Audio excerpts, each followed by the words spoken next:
heard a noise, and we came out of the hotel and headed for the limousine, and I heard some noise, and I thought it was firecrackers.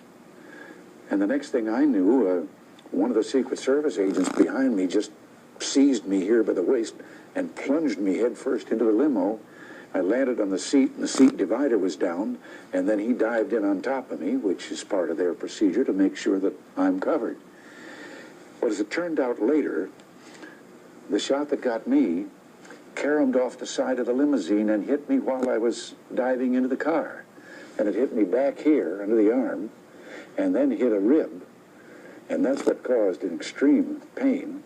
And then it turned instead of edgewise and went tumbling down to within an inch of my heart.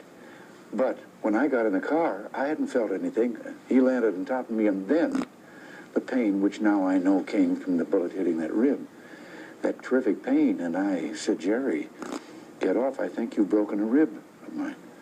And he got off very quickly. And just then I coughed. And I had a handful of bright red, frothy blood. So I said, and I guess that evidently the broken rib has pierced the lung. Well, he simply turned and said George Washington Hospital, and we were on our way.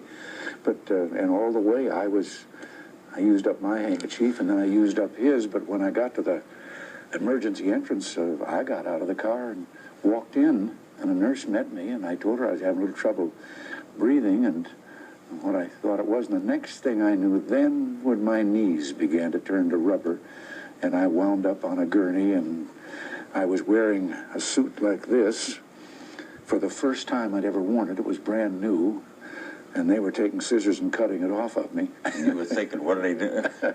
Did you ever think you might die? No, although I didn't just leave it to chance. I talked to my friend upstairs about that. But you never thought that this was the end?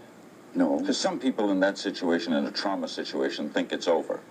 No, I found out afterward that a lot of those people there at the hospital thought it could very likely be the end.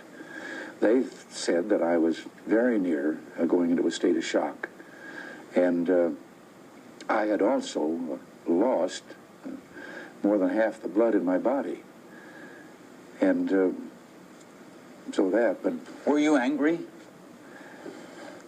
Well, I didn't know for quite a while until they began to tell me about the young man that had done this, and what his problem was, that he was not exactly on a normal basis.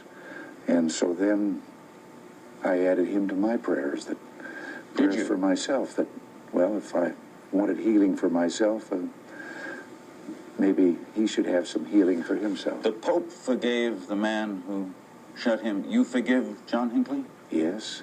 I found out he wasn't